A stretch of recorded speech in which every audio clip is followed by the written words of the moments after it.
Page 273 of The Unfolding is the story of Dennis, Dawn, Ben, and Karen Ritter. The call came right before I boarded. I had the chance to FaceTime with Dad in the hospital, landed just in enough time to make that agonizingly long drive. As I was getting updates about Dad was hanging on for me.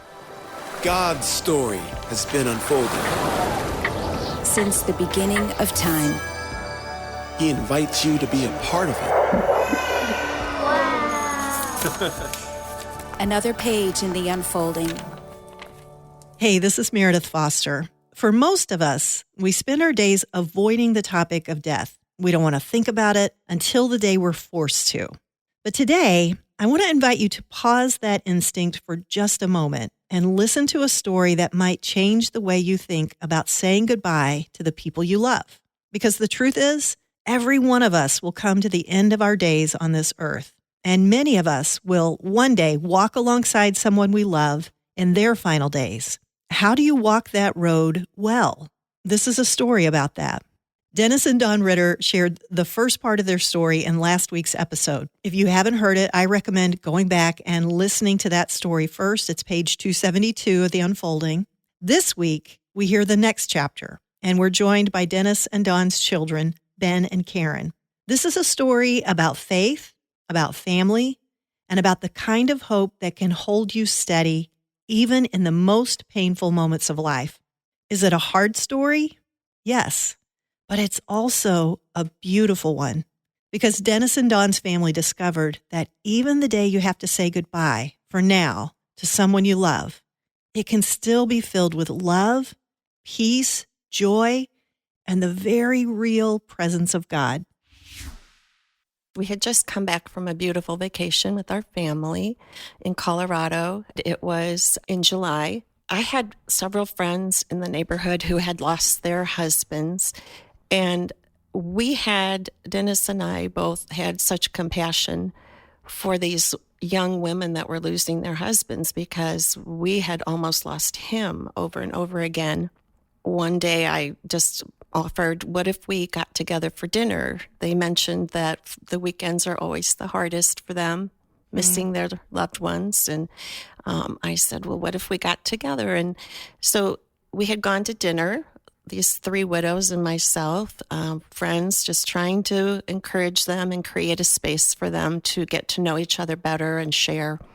Just as we had placed our order, the hostess came to the table and said, is there a Dawn Ritter here at the table? I popped up and went to the phone. There was a neighbor on the phone who was trying to get a hold of me.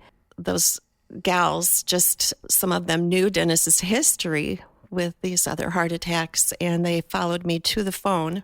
We had discovered that he had collapsed after a run out in front of our neighbor's house. Just so happened to be an EMT had been driving by and saw him. A police officer who lives in the neighborhood stopped, and they were helping him, and he was kind of in and out of it. They tried to get the information about where I was because I wasn't at home, and he couldn't remember the name of the restaurant. But anyway, by God's grace, they figured out where I was and called the restaurant. I said, take him to Bromen. That's where he's always been treated for all of his heart attacks. And these widow gals drove with me and met me, were with me there and prayed with me on the floor of the waiting room and were such a blessing to me through that night. What year was this, and how long was it after his last major heart event? This was 2021, and it had been 12 years since his previous heart attack. Wow. So he'd had a long stretch. Yeah. And, I mean, you mentioned that he was out on a run. So he was active. He had talked previously about lifting weights and trying very hard to stay in great shape. And so he was still doing all of that. He was amazing. Yeah. Oh, yeah. It was his goal to try to squeeze out as much life as he could. And that was running and biking and lifting weights was his way of trying to hang on and be as strong as he could. And throughout all those years, was he still seeing a cardiologist? He knew that there were issues. Okay. Oh, always. yes. Okay. Definitely. In fact, we had even gone up to Mayo Clinic to have an evaluation to see is there absolutely anything else that we could be doing. And they were in very much support of the local cardiologists that we're working with, Dennis, and just thought, what you're doing, it's not time yet for bypass. It's not time yet. We have to wait until he'd already had 8 stents placed in his heart. The second heart attack that he'd had in between, they waited a very long time before they got him into the catheterization lab, and a lot of damage was done during that heart attack. And we knew that from MRIs that had been done. So this heart attack required another stent.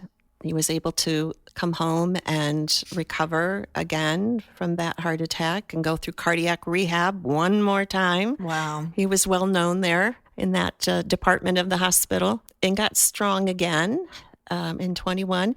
When 2024 rolled around is when things really started to go downhill. In the springtime, he was starting to experience congestive heart failure. We'd never really had the swelling and the shortness of breath. He was always just active, and then collapsed with a heart stop. So the congestive heart failure was the sign that the heart was just not being able to keep up. He had triple bypass surgery in May with a small stroke while he was in the hospital from that. What was beautiful is that our kids, Ben living in Oregon with his wife Kelly and their kids, it was difficult, but they came as much as they could during that year. And Karen and her husband Scott lived close to the hospital. Sometimes they would meet me before we got to the hospital with the ambulance sometimes. So that was so encouraging. We were all together for that. But after the triple bypass, he just continued to struggle. In September is when we landed back in the hospital. Well, July and September, they tried to convert. He was going into AFib, and they were trying to convert him out of that rhythm, and just wasn't working. Decided to implant a defibrillator, which he was against. He did not want that, but finally did that. And within the week, he was at home trying to recuperate one more time. He was having an event that required us to get back to the hospital. And the defibrillator, he was caught in between the pacing mechanism and the defibrillation. It wasn't working. His heart was just too weak.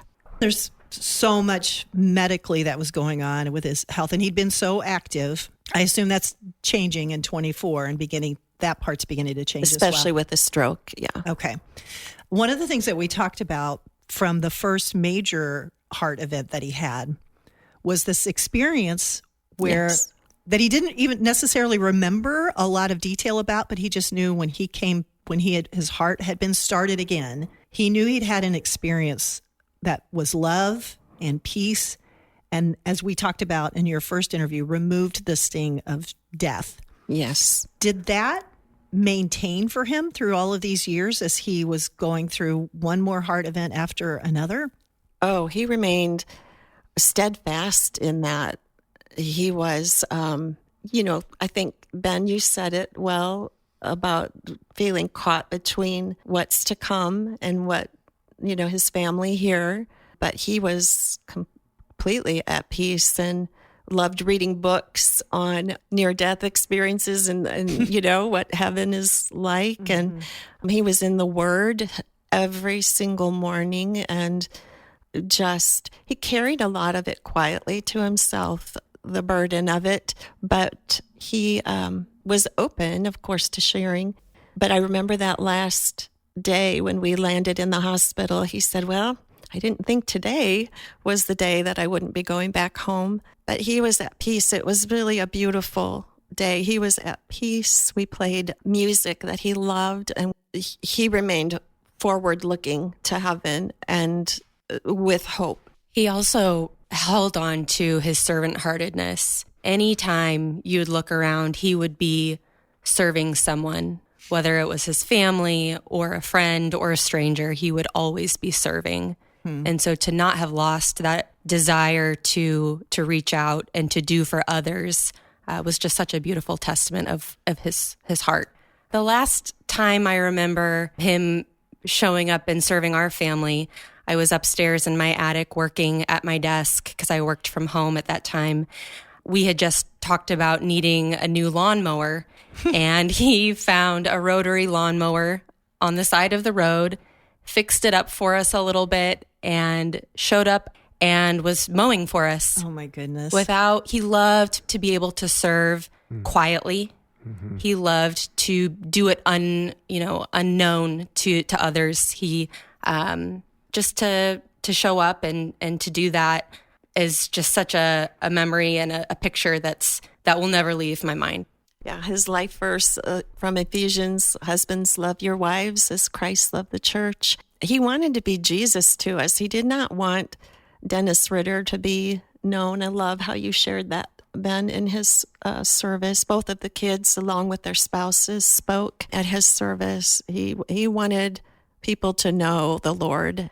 I mean, he represented the Lord through the fruits of the Spirit, and servant-heartedness was just such a beautiful.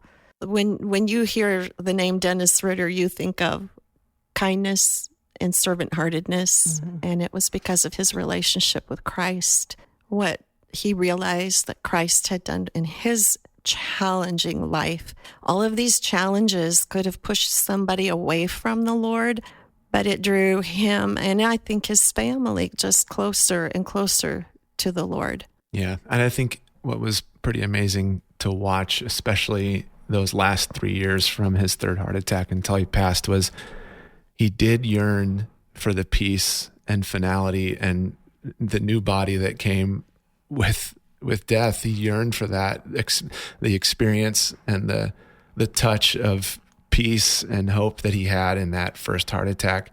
I think he yearned for that, yet he remained, he loved his family, and he was caught in between wanting to experience that freedom from his worldly pain and suffering, but caught between never wanting to leave his family behind. So he made the most of every minute he had with us before he left us. After his third heart attack, Dennis relayed a story to me, an experience that while he was in the hospital one night, he was watching the television and the channel that scrolls beautiful music and beautiful pictures. He was watching that and he was thinking to himself, God, I have never asked you why all of these challenges and traumas have happened to me, but he was asking God why that night. And a picture of the universe and outer space scrolled by, and he told me that he audibly heard the Lord say 2 words, trust me. And that experience helped him to carry on and to endure those last several years. He kept coming back to that, hanging on to that.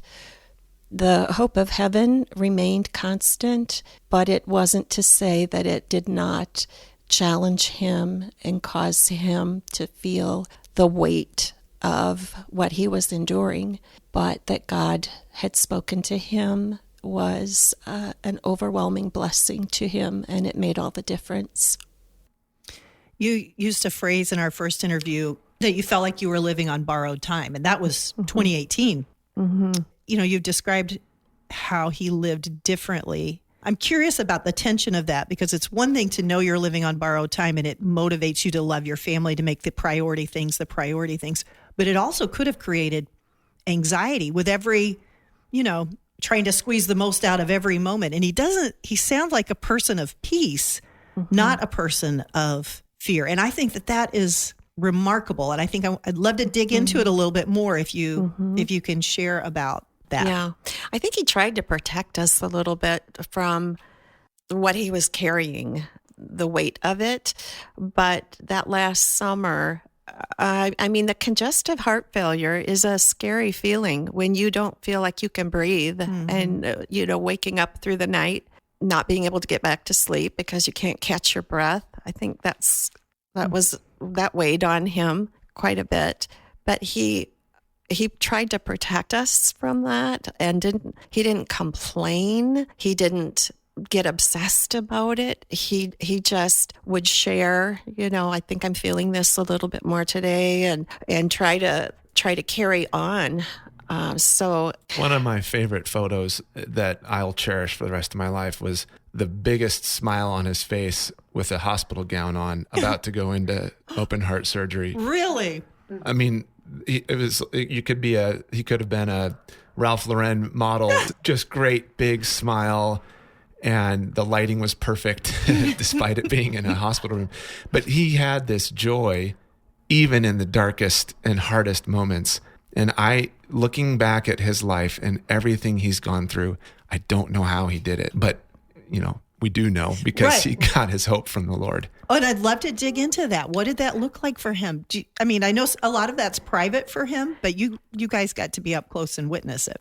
it was just a quiet resolve that, suffering was something he was used to from the very beginning. And he was quietly resolved to do his best and to try and be a good patient. He was the best patient. Wow. Like after every knee replacement, shoulder replacement, because of his accident, he had all these joints that had to be replaced over the years. And he was a joy to take care of. His focus, laser focus on trying to be stronger, trying to get through this, trying to be strong for his family. And it was beautiful. I can say one time in the hospital that last summer, he was feeling a little bit depressed, and his sister Sherry has a gift of intercessory prayer and called and talked with him on the speakerphone and prayed for him. And so it wasn't without times of feeling overwhelmed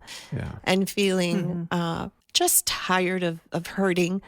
But for the most part, he was just being strong for us. It is amazing, like Ben said, how he was able to remain positive, and when the grandkids would come over, to be joyful and playful with them. But we knew, like, I would lay my head on his chest and listen for his heartbeat every night, living in that tension of waiting and wondering and not knowing. I look back now on how many times he had to go through that. We had to go through that together. And it's remarkable that he shouldn't have been the man that he was. I think you already mentioned, but he would start every single morning in his chair, Bible open on his lap, in prayer, pressing into the Lord.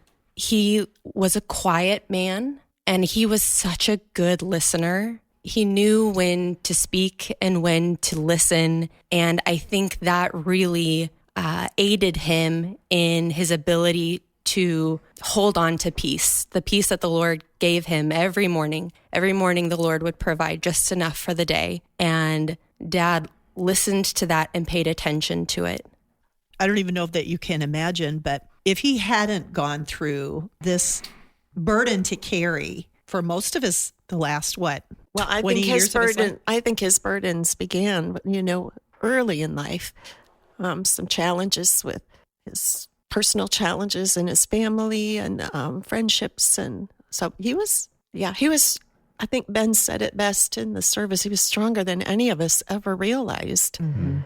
I've often interviewed people who've been through a variety of different types of struggles, and 9 times out of 10, they will say, it's been excruciating. It's been hard. I wouldn't trade it for anything because of what God forged in me through this. And I just wonder what your impression of what Dennis would say in that regard. Oh, I think that he would agree with that statement and would say that the depth of faith and relationship with the Lord and love for his family that it taught him, that it caused him to develop. I mean, I think he might like to have avoided some of the pain and suffering.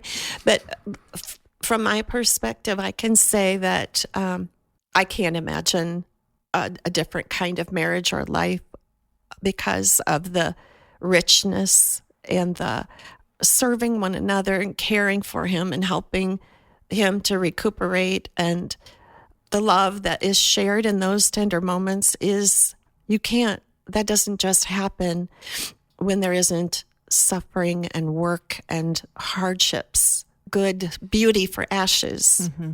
I know for myself, with each major medical emergency, I know personally I was given another chance to love and appreciate him more deeply.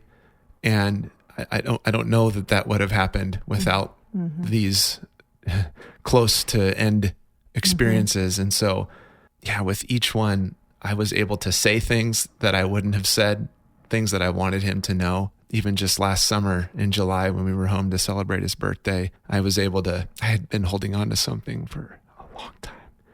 And I really wanted him to know that. And I had the chance to tell him before he died. And I'm so glad I did, but I don't think I would have done that if I hadn't had to, if I hadn't known that the end was coming. So I know in our lives, and I think even the grandkids could sense in some way we had to appreciate his love all the more because we knew it wouldn't always be there. And so, it just helped all of us love and appreciate him just so much more because we knew that it wouldn't always be there. Another beautiful thing too, Ben, share about the letters. Yeah. In 2021, when he had his third heart attack, I was flying home, as I had done many times for a medical emergency of Dad's. And I had a long cross-country flight to sit and think in silence. And I just thought, I kind of had this daydream about his funeral service and all of these people coming to share what they loved and appreciated about him. And then at the end of this vision or this dream, Dad woke up and lived to live another day, and the funeral service never happened, and nobody ever gathered to share what they love about him. And we all went on with our lives as we do. And so I thought, I can't waste whatever God was trying to tell me in that moment. And so later that year, I sent out an email to every one of Dad's friends and families that I could think of and said, we almost lost Dad, and I think we've been given another chance with him, and there's a reason for that. Could we all take time to write a letter to Dad saying what we love and appreciate about him? Maybe even what you would share at his eulogy or at his funeral service. And let's share it now while he's still with us. And so we had dozens and dozens of letters show up at my house in Oregon, and I was able to give those to him as a gift. Oh my goodness. And it was an amazing experience, yes, for my dad, but also for, I think, everyone that had a chance to speak up and share and just be a part of that. Yeah. What a divinely inspired idea. Yeah. What had happened that triggered him going back to the hospital that day in September? This is 24. Right. September 19th, 2024. I was putting on my shoes to go to the gym that morning, and he was recuperating from his defibrillator placement the week before, and home and feeling good, and said, yeah, sure, go ahead. So I was putting my shoes on, and I looked across the room, and he was in the middle of an event, a heart event. And so thank the Lord that I wasn't out the door. That was God's grace. Karen and her husband showed up at our house. The neighbor came over. An EMT who lives in the neighborhood came over. It was this cacophony of people coming to our rescue. And actually, the hospital was calling us because they could see he was having an event because of his defibrillator. Wow. And so we called the ambulance and got him to the emergency room. And our sister-in-law, Lori Ritter, is one of the managers at the Broman Hospital. And so they all kind of knew Dennis from many, many times in the ER, and they set us up in a beautiful room with lots of space because there were lots of us there. Was Dennis still conscious when yes. you went to the hospital? Okay. Yes, All yes, right. he was. He was in extreme AFib, so he was uncomfortable, but he was aware. Our cardiologist just happened to be the one on call, which was such a blessing. All of the people who needed to be there to help make this decision, Dennis was done with having to go through another cardiac conversion. This defibrillator wasn't, if we would have gone home that day with a defibrillator, he would have been repeatedly being... Coming back for the same issue? Yes, yes. So it was some autonomy that he had finally been able to have to say, this is it. We were able to, cardiologist was there, all of the people there, and they were in support of, you have fought the good fight, and we see that this isn't going to improve. And so the decision to go on hospice was made. Wow. And one of the greatest blessings, do you want to share, Karen? Yeah, so there are a handful of hospice nurses at Broman, and one of our dearest friends from church was one of the hospice nurses, and we requested that he be called in. So he came and walked us through the process, what it looked like, what to expect, and his gentleness and kindness and softness was exactly what we needed during that experience. It was such a blessing to have him there. Dennis knew that he had made this decision and that now we were going on hospice, so all interventions were being pulled back. We were able to pray with our cardiologist, and it brought him to tears, made Dennis as comfortable as possible. And I love this story. The nurses asked Dennis, is there anything that you would like? And he said, could I have a strawberry milkshake? And Scott, our son-in-law, ran down to the hospital cafe and brought him a strawberry milkshake. And September 19th is Strawberry Milkshake Day in our family. And will be forever. It will be forever. Oh. In fact, at the 1-year mark of his passing, we all went to the hospital, actually, to get our strawberry milkshakes. Wow. But they made him comfortable. We moved upstairs. Did you have a sense about how much time he might have? We thought maybe a day, maybe. Oh. I mean, we thought it was Okay. probably imminent just from what the doctors and nurses had said. So while we were still in the ER... Yeah, the doctor said something that made me know that Ben needed to come home. You know, Ben and I had talked in the weeks before. Do I come home? Do I not? When do I come? And the Lord put it on my heart. Ben needs to come home now. And my husband, Scott, was standing right there with me. He was going to make the call to Kelly, Ben's wife. And Scott asked me, he looked at me and said, do I need to say those words? And I said, yes. And so Scott called Kelly. Wow. Told her, you know, Ben needs to come home now. And then she turned around and got in touch with Ben. She knew that he was right about to board his flight. So you're in Oregon. I'm in Oregon, in Central Oregon. Okay. And so you knew that things had not been going well. You'd been home not too much. I had before been that. home 6 times that year. Oh my goodness. To see Dad. And we knew that we were looking at months, not years, maybe even weeks, not months. So I had tried to capitalize on that time that we knew we had, as little as it was. And so I had been home 6 times that year. In fact, I had come home with my 5-year-old daughter for Labor Day, just to spend a little bit more time. And we had a great trip. So really just 2 weeks later, in that 2-week intervening period, there was a lot of in and out of the hospital. A lot of reasons why I wanted to be home and thought about coming home and asked Karen, should I come home? But held on. And then this was the morning when Kelly called and said, you need to go home. And so I was 2,000 miles away. I was at the airport about to board a flight for work to head to Houston. My first flight of the day was to Seattle. And the call came right before I boarded. and I had the chance to FaceTime with Dad in the hospital as the plane was taxiing down the runway. Oh my goodness. I changed my flights in midair. I was on Wi-Fi buying new flights to Chicago. Scott and Karen's dear friend from church was at O'Hare Airport ready to drive me all the way to Bloomington. Landed just in enough time to make that drive, that agonizingly long drive down I-55. As I was getting updates from Scott about Dad, Dad was hanging on for me. We got to the hospital at 7:30. I ran inside, and Dad had held on just long enough to greet me and to say. He told our sister-in-law Lori, who's the manager of the ER there, earlier in the day. Lori said, "Ben is on his way," and he said, "I will hang on."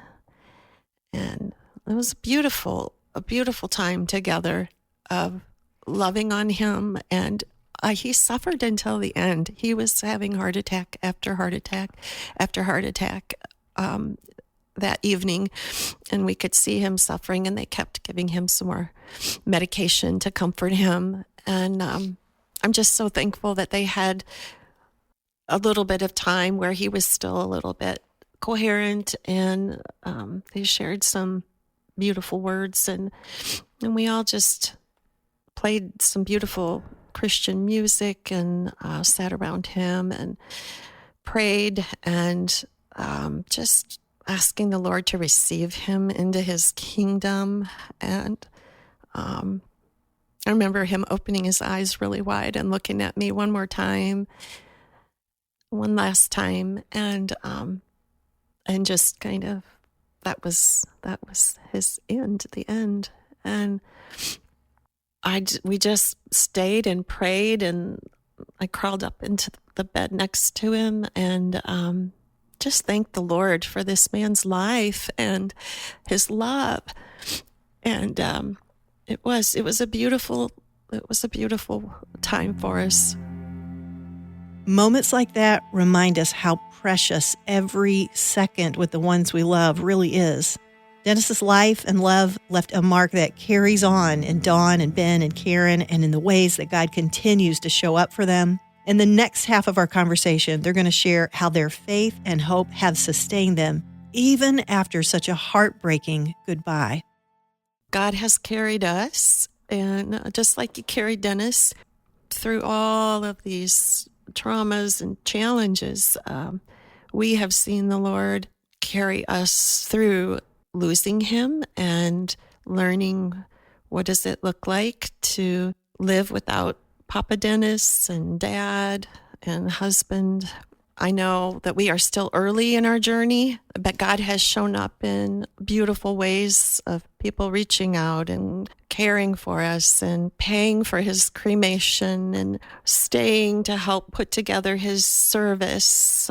Good friends of ours, neighbors who come over and help mow. Even the EMT that came over from our neighborhood the day that he passed to help us is the one who snow blows for me. So we're still learning about grief and suffering. We feel like we thought we had compassion for people before, but there's this new, deeper compassion that we are learning. Those women who, the widow group, which has now grown to 13, have been really angels to me. Nobody can kind of understand what you are going through unless they've gone through it. And they have been this beautiful community in the suffering. So it's a lot of learning. I wrote down some thoughts that this was the end of Dennis's life here on earth, not the end of our lives. It feels like it sometimes, but we're being held in this liminal space of what was and what is yet to come. And it's remaking us. It's remaking who we are, because who I was Dennis's wife and his companion and his lover and his best friend. And with him being in heaven now, it's like, who am I? Who are we without him? He was such a rich part of us. It takes a lot of time and attention and space and work and praying and seeking and weeping and patience and courage and trust to press into the Lord and to try to learn about what God wants us to learn through this and who we are becoming. Yeah, I think one thing that we've really learned in our grief so far is the need to press in and the need to move into our grief as we're processing it, because grief will change us one way or another. If we're leaning back and we're letting it overtake us, it will change us in one way.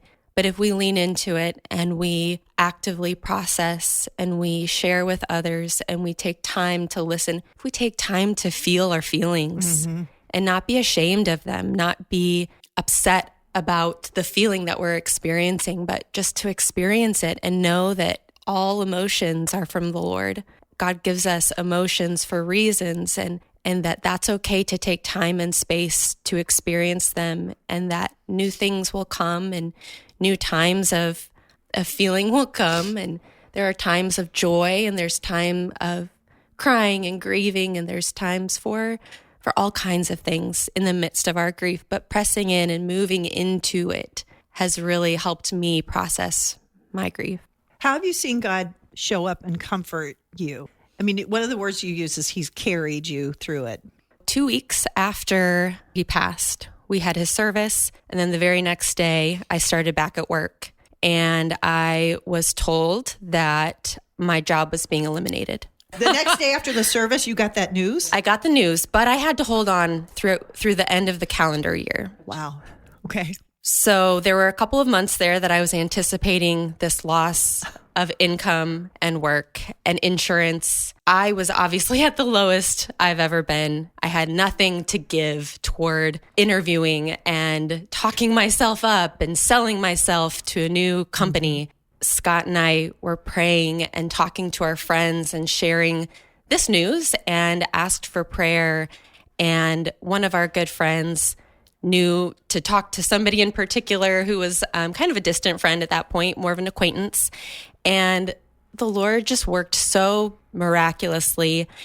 This woman who works at the company I now work for, she knew of some jobs that I should apply for and was connecting me with people. And eventually I found the perfect job at this company. And it's just been the most beautiful experience. And just the way that people have shown up who, don't even know me that well, just felt called by the Lord to help in this way that they could, was just such a gift. And my new job started immediately after my old job ended. And it's been such a life-giving experience. I love my job now. And that's something I talked to Dad about. Dad wanted us to be able to love our work. He loved his work and knew that Ben and I both had struggled at times with our jobs. And, that was one thing that he really wanted for us. And so to be able to go through the loss of him, the grief and pain of losing a job, and then finding a new part of life, just felt so, like God just orchestrated that so beautifully. The Lord just really carried me in that way. Dennis spent 17 years since his first heart attack preparing me by way of creating a folder on his computer called If I Die, Look Here. And he collected all kinds of information there, banking information and life insurance information and so on. And it was an act of love that he was doing this to prepare for whenever the Lord would bring him home. You asked how did I feel like God was showing up for me afterwards. And through this work that he had done, it has blessed me so much by making questions that I would come across easily answered by his detailed files on the computer. But most importantly, the day after Dennis passed, Ben was on the computer and found his most recent entry, and it was a file he named. And finally, he had written this letter to me 2 days before he passed, and it was as if he was having a premonition that his time here on earth was short. The letter was a beautiful love letter to me and to the kids and grandkids about the fact that he felt like he wasn't going to be able to be with us much longer.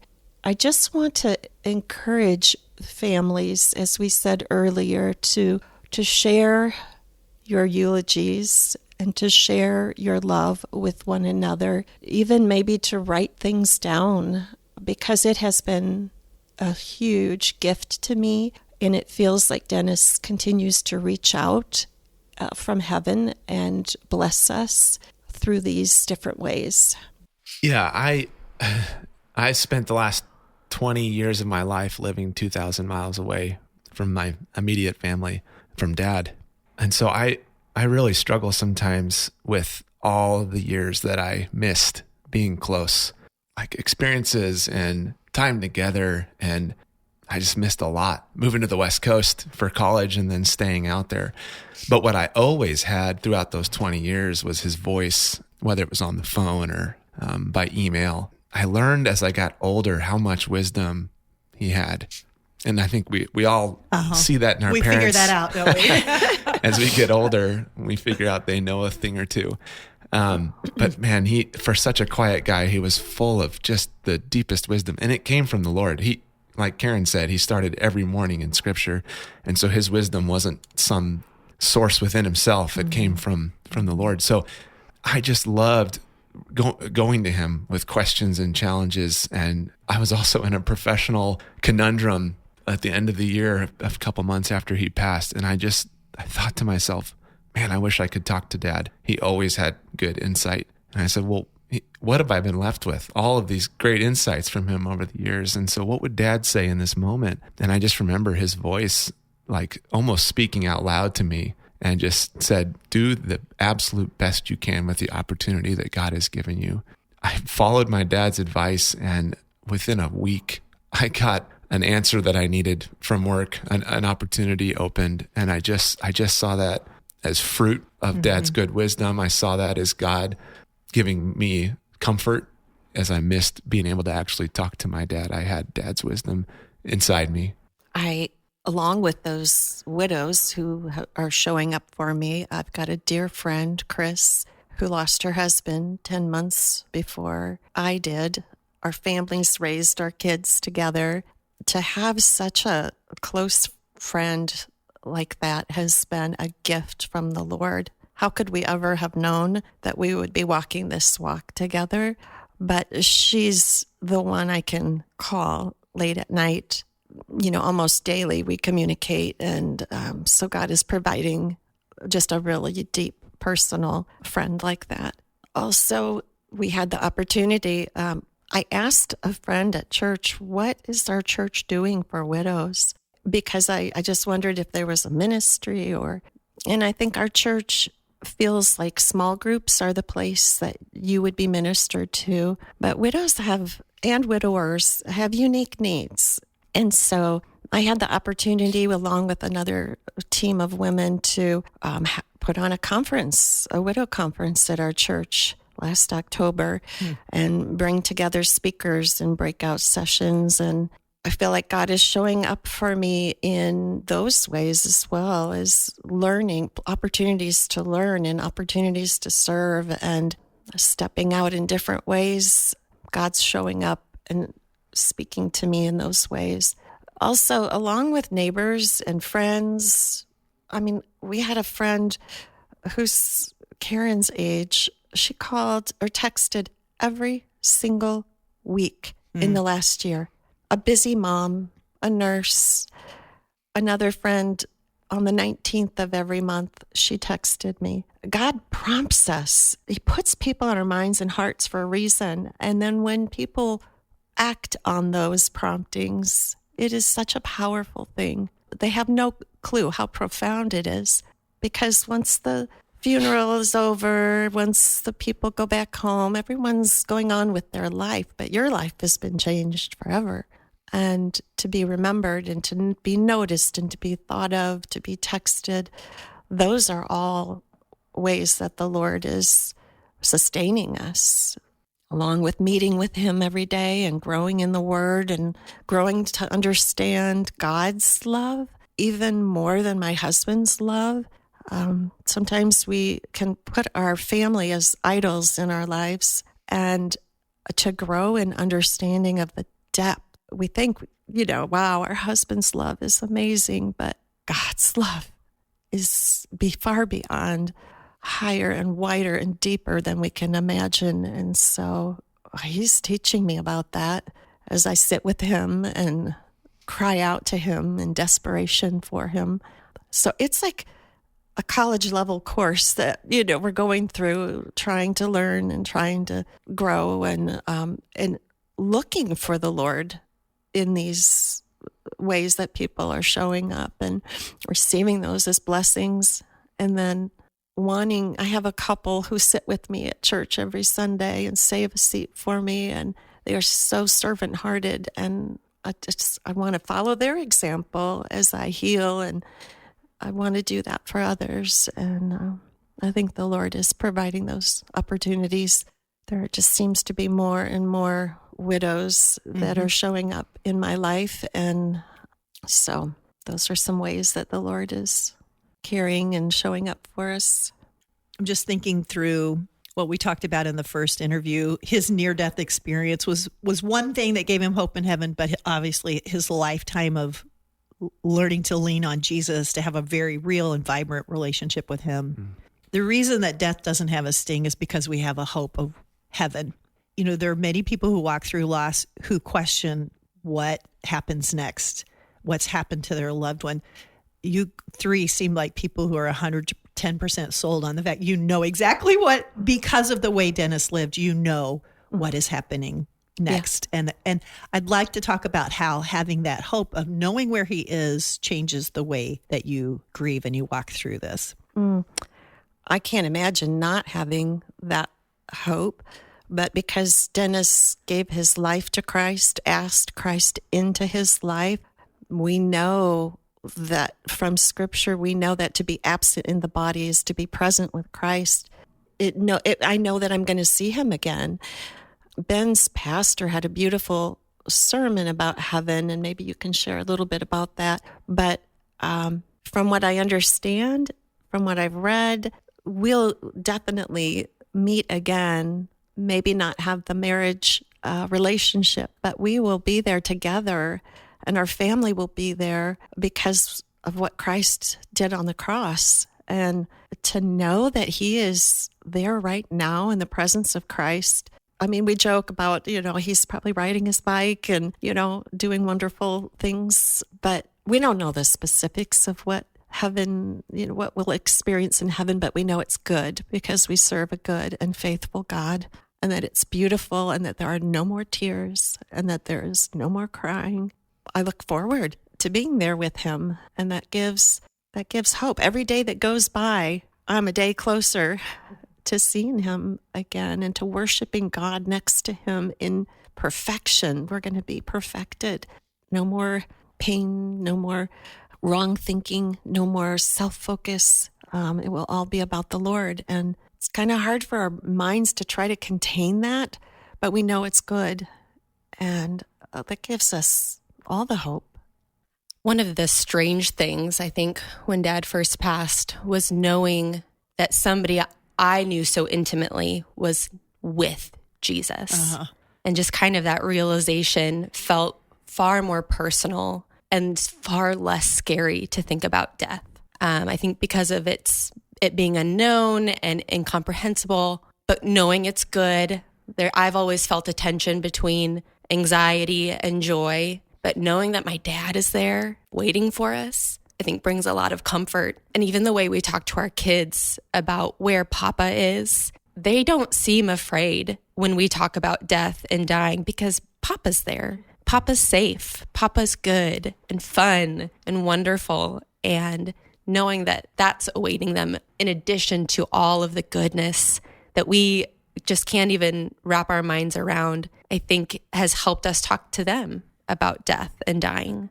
Yeah, I think just to watch those final moments of suffering that Dad had, I think the only way that we were able to make it through these really deep, troubling, dark moments is to know the hope that lies on the other side. And so as hard as it was to watch Dad really suffer up until the last second of his life, we sat in that hospital room with grief, yes, but also with a dose of joy for knowing where Dad was, and that all the pain that we saw, even up until that last moment, was gone. That has been a comfort to us in this last year of just knowing that he is with Jesus. He is out of pain, and we have that hope for ourselves too. Yeah. I think it's really kind of cool that in the midst of our hardest moment, losing a loved one, that is one of the 2 times in my experiences that the veil between heaven and earth is the thinnest. And in our deepest pain and suffering, I've also felt God closest and nearest and most tangible. In giving birth to my 3 kids and in the death of my dad, you can almost feel it washing over you. It is hard to explain, but to feel the warmth and the love, just like Dad talked about with his first heart attack, having a sense of peace. I mean, I remember feeling and us talking about experiencing peace that we just couldn't describe or attribute to anything other than the Lord, and experiencing that in those moments, especially, and looking around at each other and saying, how do we feel this peace right now? Mm-hmm. And that's, I mean, obviously that's the Lord. Mm-hmm. And having that veil be so thin was such a beautiful gift in the midst of that pain. Yeah, life is a miracle and it's a gift from God. So to see it come or to see it go, in that moment, you're experiencing the miracle that only can come from God. And so, yeah, with the birth of my kids, we experienced that too. And to see someone enter this world or leave it, and knowing where they came from and where they're going, it is, that's the one thing we all experience in our life. The certainty that we have. That's a powerful moment. When you asked, how does it feel? I would just say like you're being held in this canopy of stillness and closeness to the Lord. It felt really undescribable, but comforting and peaceful, and being held many, many times, even in this last year, just daily being held. In Dennis's service, it was talked about, how are we going to make it through without Dennis? And the emphasis on God providing manna for us daily, that he doesn't provide manna for us for a week, or, if the Israelites would have gone out and collected too much, it would have spoiled. So collecting our manna for today, being held for today, has been a blessing and been really a desperation, and it's what has been very helpful, that imagery of collecting my manna in the morning with the Lord and knowing that he is holding us and carrying us, and that his love is greater than we can even fathom. So what we felt, the love from Dennis, our fatherly God loves us so much more than we can even imagine. And that's amazing to look forward to, being in his presence. But we can feel that here while we're waiting.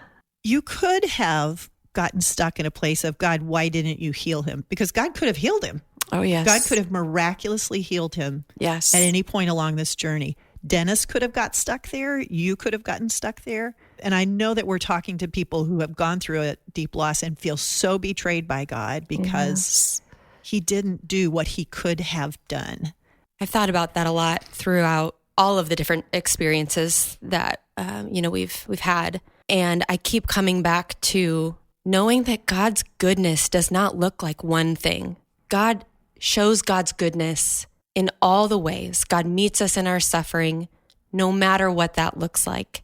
We might have one idea of what good is, but God is so much bigger than that. And I know Ben has talked about in our conversations about we're only promised, everyone experiences death. That's not something anyone can avoid. But even in the midst of that, God is still good. God is still God.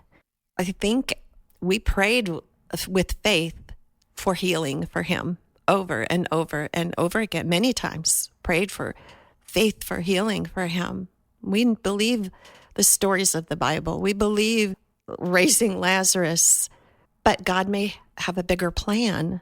And I think we were in a position to hold both. God, will you heal him?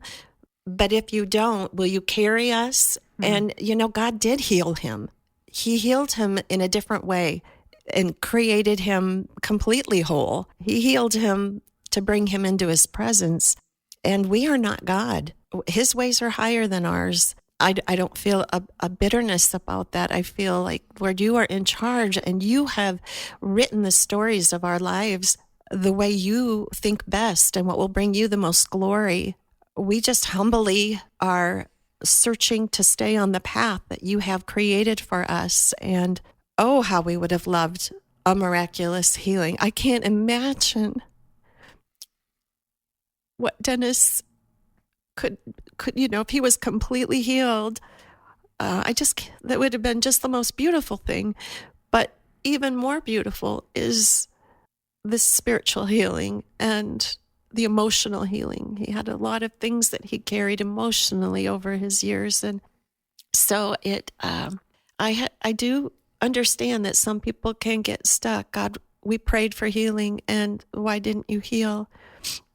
But God can teach us, don't give up on God. Open yourself up to searching and reaching. As we draw closer to the Lord, he will draw closer to us. It is written in his word. And for people who may feel let down by God, I just want to encourage them, don't give up on the Lord. His ways are higher than ours, and he can do far immeasurably more than we can ask or think. And if it isn't healing our loved one, it may be yet to come in their lives, some other kind of blessing and purpose. So I can relate to those people, but I want to encourage them that not to give up. He's with us in our suffering too. We see in the Psalms, there are a lot of lament Psalms. Why in a God-ordained book of Scripture would there be more lament Psalms than Psalms of praise? I think it's because he understands our suffering and he's with us in our suffering. And there's room for suffering. He knew he was going to raise Lazarus. Why did he cry? Mm-hmm. He missed him. He missed his friend.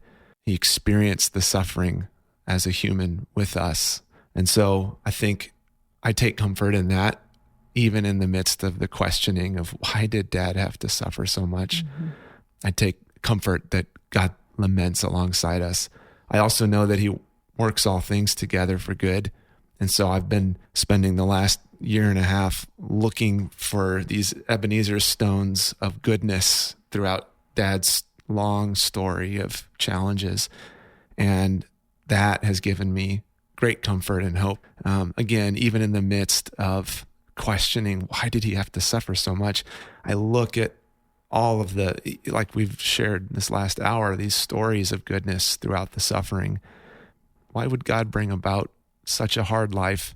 Well, I think he's worked so much beauty out of these ashes that you just you can't contain it. And so I take great comfort in looking back for these glimpses of God's goodness throughout the suffering. I would have loved to have another bike ride with my dad, but I cherish all the times we did have together. And so I know that God had a plan, and it's in his time and in his goodness. As I mentioned in the show opening, I think many of us avoid thinking and talking about death. I get that. I definitely do that. But listening to Dennis and Dawn's story reminds me that we have a God who carries us through every moment in life, especially the most painful. I love hearing firsthand how Dawn and Ben and Karen have, even in the deepest grief, experienced moments of peace that could only come from God. Not because the loss wasn't real and not because the pain wasn't deep, but because their hope reached beyond this life. Their story reminds us that faith doesn't erase sorrow, but it does give us a place to take it. It gives us the promise that love doesn't end at goodbye, and that for those who belong to Christ, the story isn't over.